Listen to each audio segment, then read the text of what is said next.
കേരളത്തിൽ ട്രാൻസ്ജെൻഡേഴ്സിനെതിരെയുള്ള ആക്രമണങ്ങൾ ദിനംപ്രതി വർദ്ധിക്കുന്ന സാഹചര്യമാണ് നിലവിലുള്ളത്. ട്രാൻസ്ജെൻഡേഴ്സിനും സമൂഹത്തിൽ സുരക്ഷിതമായി ജീവിക്കണം. കൊച്ചി പാലാരിവട്ടത്ത് ട്രാൻസ്ജെൻഡേഴ്സ് നേരിട്ട അതിക്രൂര മർദ്ദനത്തിന്റെ കൂടി പശ്ചാത്തലത്തിൽ YS അഭിനന്ദ് തയ്യാറാക്കിയ റിപ്പോർട്ടിലേക്കാണ് ഇനി നമ്മൾ പോകുന്നത്.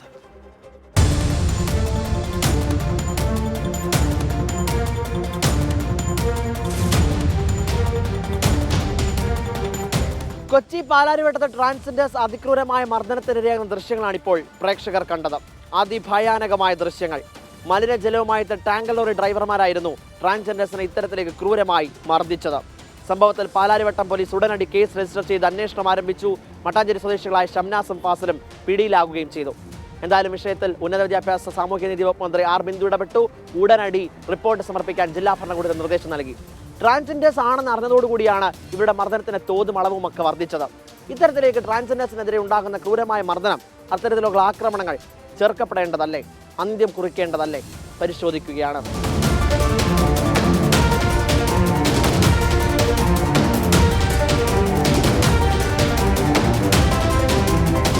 സമാനമായ സംഭവങ്ങൾ നേരത്തെയും കേരളത്തിൽ റിപ്പോർട്ട് ചെയ്തിട്ടുണ്ട്.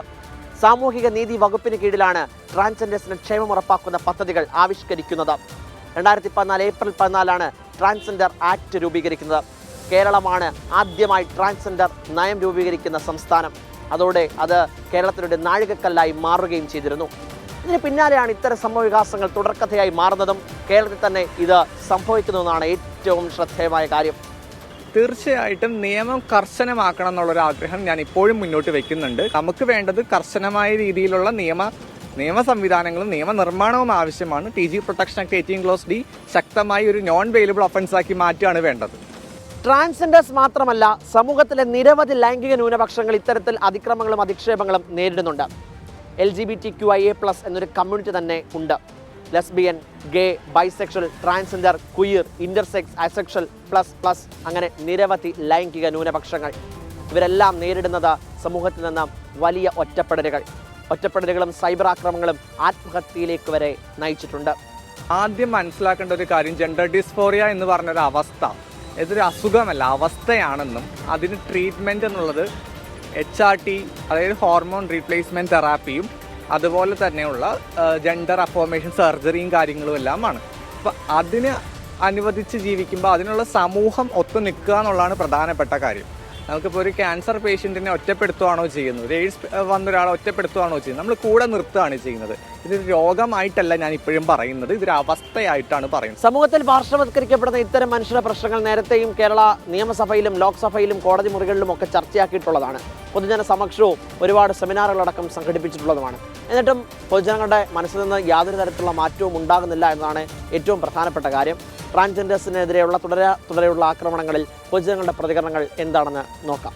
അവർക്കെതിരെ മനഃപൂർവ്വം ചെയ്യുന്നതാണെങ്കിൽ ശരിയല്ല. അവർ നമ്മളെപ്പോലെ തന്നെ എല്ലാവിധ ഫീലിങ്സും എന്താ പറയുക, എല്ലാ രീതിയിലും നമ്മളോട് ഈക്വലായിട്ട് ജീവിച്ചു പോകാൻ സൊസൈറ്റിയിൽ എല്ലാവിധ റൈറ്റുള്ളവരാണ്. അവരും നമ്മളെപ്പോലെ തന്നെ ജീവിക്കാനുള്ള ആൾക്കാരല്ലേ. അവർ അക്രമമൊന്നും ശരിയല്ല. അവരും മനുഷ്യന്മാരല്ലേ, അവർക്ക് അവരുടേതായിട്ടുള്ള ഇതുണ്ടാവില്ലേ, അതിനനുസരിച്ച് അവർ ജീവിക്കണോ ഉള്ളൂ. അംഗീകരിക്കപ്പെടേണ്ടതാണ്. അവർക്കെതിരെ യാതൊരു വക ഇതും ചെയ്യാൻ പാടില്ല, ആക്രമണവും ചെയ്യാൻ പാടില്ല. അത് തെറ്റാണ്. മനുഷ്യരാണല്ലോ, മനുഷ്യരാകുമ്പോൾ അവർക്ക് എല്ലാ തുല്യ പ്രയോറിറ്റിയും അവർക്ക് എല്ലാ കാര്യങ്ങളും കൊടുക്കേണ്ടതാണ്. അവരങ്ങനെ വേർതിരിക്കാൻ പാടില്ല എന്നുള്ള അഭിപ്രായം.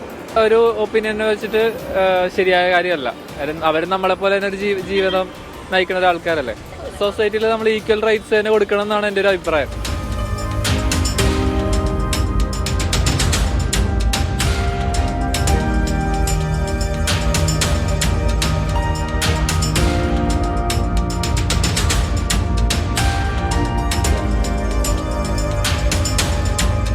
എല്ലാവരെയും ഒരുമിച്ച് നിർത്താൻ സംസ്ഥാന സർക്കാർ മഴവിൽ എന്ന പദ്ധതിയൊക്കെ ആവിഷ്കരിച്ച് മുന്നോട്ട് പോകുമ്പോഴാണ് പൊതുജനങ്ങളിൽ ചിലരുടെ ഭാഗത്ത് ഇത്തരത്തിലുള്ള പ്രതികരണങ്ങളും സമീപനങ്ങളും ഉണ്ടാകുന്നത്.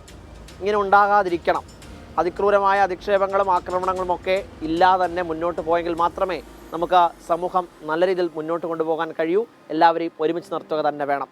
ക്യാമറാമാൻ അനൂപ് നായർക്കൊപ്പം YS അഭിനന്ദ്, 24 കൊച്ചി.